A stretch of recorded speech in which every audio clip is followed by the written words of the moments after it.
For a long time, essentially all of the 1960s and most of the 1970s, a low alcohol sparkling perry drink became a byword for middle class sophistication in the UK. This is the Overlooked Hotel, and this is the story of the Babycham years.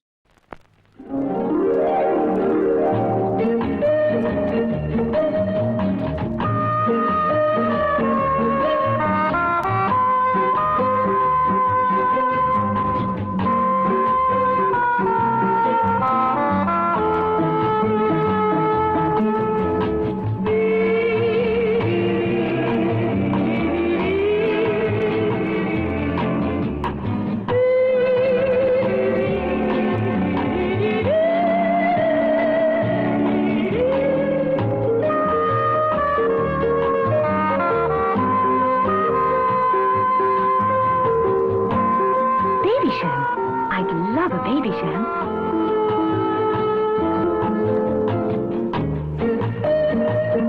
There's a world of magic in a glass of Babycham. A world of magic. Babycham was never a fashionable drink as such, but it managed to convince enough people who didn't know better that it was an upmarket and stylish tipple for ladies. Never for men, notably, though Perry, like its cousin cider, is part of the Campaign for Real Ale's list of approved drinks, and the Campaign for Real Ale is a very male dominated organisation. It was champagne for those who couldn't afford or were possibly intimidated by actual champagne, a fancy tipple for the wife on a Saturday night visit to the pub, or to be served at Christmas parties alongside exotic cocktails like the Snowball, which is lemonade and advocaat for those of you unfamiliar. My most vivid memories of family parties from childhood consist of smoke-filled room, loud conversation, party sevens, cans of Boddington, bright yellow drinks served with a cherry on a stick, and Babycham, in the proper glass, of course. For aspirational working class and middle class families, this was the sign of upmarket living. It was, if you like, the drink of choice for the Abigail's party crowd, and of course would become as mocked by those who felt themselves above such things as the people in that particular Mike Leigh play were. Babycham was launched in the UK in 1953 by creator Francis Showering and quickly found a market after becoming the first alcoholic drink to be advertised on TV with the not exactly adventurous but certainly effective catchphrase, "I'd love a Babycham." The advertising was significant not just because it broke new ground, but because it was specifically marketing the drink at women. There she is, having fun. She loves a party. Ask her, ask any girl. She's sure to say. I'd love a Babycham. Men, it was thought, probably knew exactly what they'd love when they went to the pub, and it wasn't likely to be low alcohol pear cider in a faux champagne glass. Women, on the other hand, were expected to enjoy lighter, fluffier, fizzier stuff. No pints of ale for them.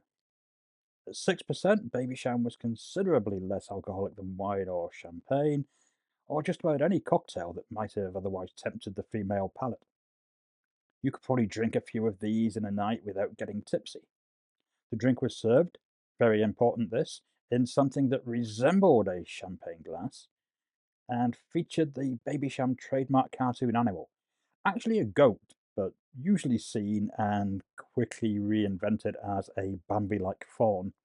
A girly image that further reinforced the female appeal and the sense of sophistication. Ironically, of course, if it was created now, the Babycham form would almost certainly fall foul of rules against marketing alcohol to kids with images that they might find appealing. But these were more innocent and arguably more sensible times. Babycham sold itself as a genuine champagne perry, whatever that might be, and that got it into trouble in 1978 when French champagne producers sued for the use of their protected trademark. They lost because it was thought that nobody would really confuse the two drinks, or if you're being more cynical, because no English court was going to side with the French against an iconic British brand.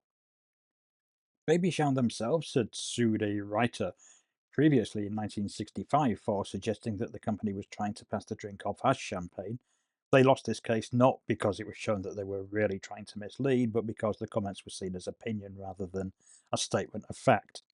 In truth, it would have been foolish for Babycham to have tried to claim their drink was champagne. Journalists and drinkers alike would have torn them apart as the tastes were very different.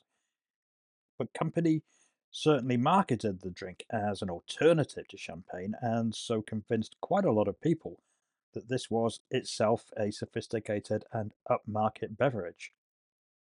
Babycham became so huge that in the 1960s, Showering stopped producing beer and concentrated all their efforts into Babycham, with perry trees planted across England to keep up the demand. The drink peaked in popularity in the early 1970s. By 1973, 144,000 bottles were being produced every hour. There was even a push to suggest that Babycham was also the tipple of choice for sophisticated chaps, with the TV campaign featuring rugged ladies' man Patrick Mower, though I'm not sure many people were really falling for that.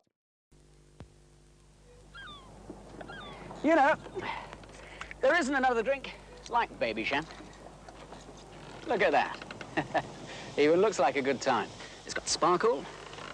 It's got life. You don't have to add the cherry.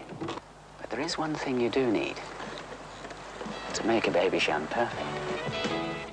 And that's you. Babysham's got sparkle. Babysham's got life.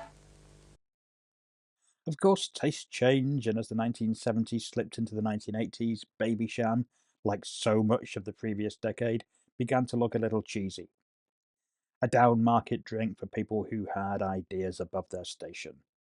With the rise of the yuppies, actual champagne became a more accessible option and something that itself began to scream less of sophistication and more of crass consumerism from nouveau riche city boys. The UK market opened to other champagne alternatives like Cava and Prosecco, which were stronger and less obviously girly in approach, while Lambrini began to eat into the female bubbly, alcohol-light drinking market. Babycham, it seemed, had had its day. Or had it? Despite what many think, Babycham is actually still going strong.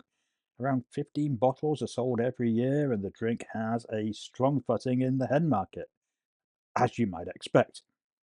The lightweight nature of the drink makes it an ideal choice for those who don't want strong alcohol, and for people of a certain age, it's probably never quite lost that sense of style and brand recognition.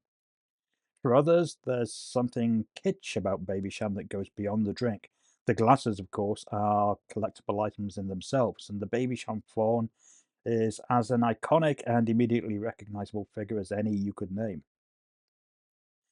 For me, Babycham exists as an integral part of the 1970s, an indispensable part of childhood Christmas memories like Morecambe and Wise, Christmas shows, James Last LPs, sausages and pineapples on little sticks, cocktail cherries, things that perhaps weren't very good in retrospect, but you still have a great deal of affection for.